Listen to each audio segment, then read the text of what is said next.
ABC started broadcasting in 1948 and became the third major TV network to commence programming. If all three networks had spent the past 60 years programming 24 hours a day, 7 days a week, by 2008, they would have produced 1.5 million hours of TV programming. Mike Wesch, Kansas City University. Over the past 6 months alone, YouTube produced 1.5 million hours of programming. TV was black and white. Telephones were connected by cables. News was delivered to our front doorstep by a person and only published on paper. There will be more content published over the next 12 months than has been published in our entire history. A cultural inversion started to take place.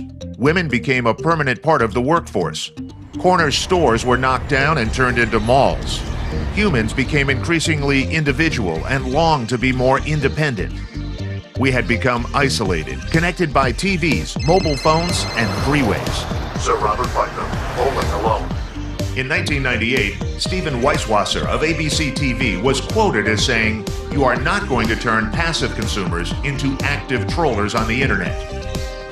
Large media corporations determined what information was syndicated across their media networks, and we watched and read the content they delivered.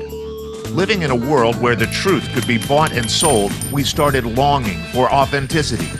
We became more individual, yet we still experienced an overwhelming desire for community. Our increasing independence drew us to desire stronger relationships that spanned further than the streets in which we spent our days. In April 2008, the internet attracted roughly 360 million unique visitors for the month. MySpace and Facebook attracted about 230 million visits in the very same month. In 2003, a new cyberstar was born. Okay, so this is launched in 2003. It becomes a big hit in Italy in 2004. It spreads throughout Europe later that year.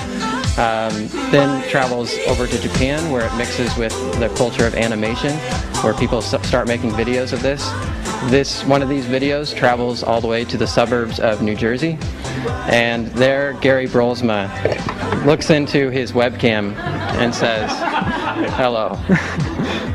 And this is like this great moment. I'll just let you hear the music for a second. Can you hear it? Okay. And there's this great moment.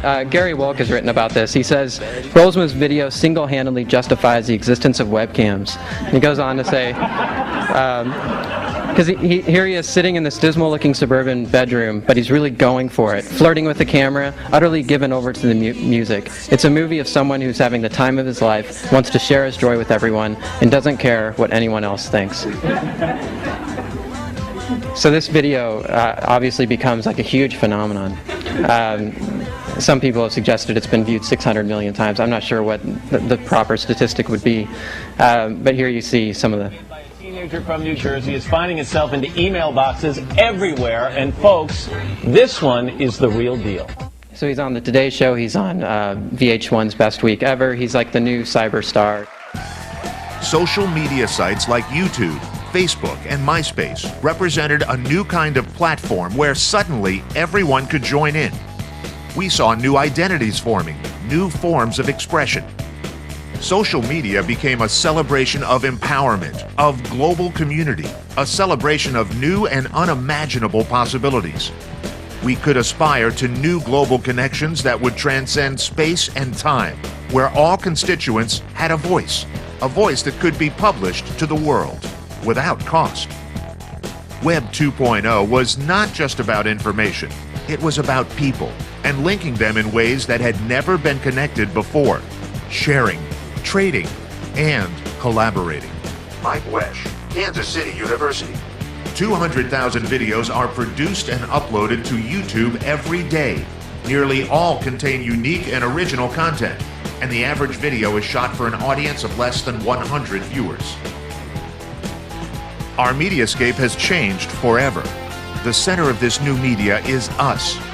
When our media changes, relationships change. When the dynamics of human relationships change, so does human nature.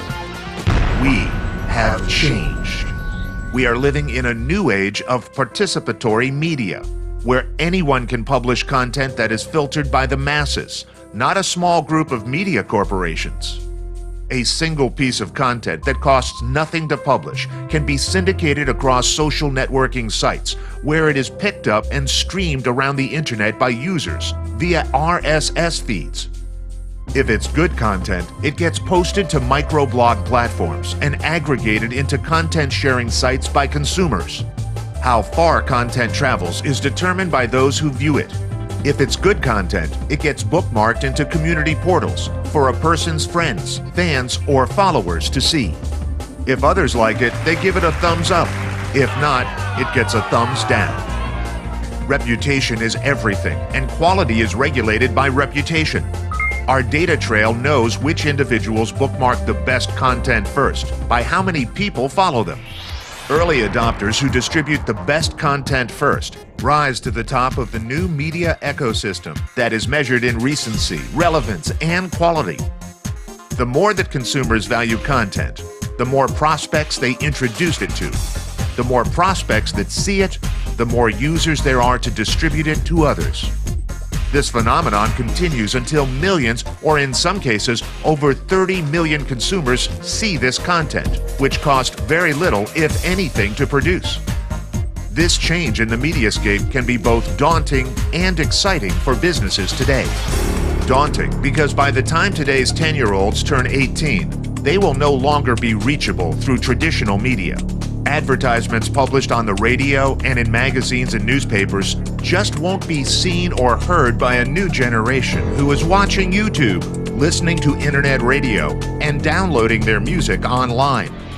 Exciting because a generation who grew up ingesting whatever news and current affairs were fed to them can now be reached on a massive scale without having to pay the media corporations.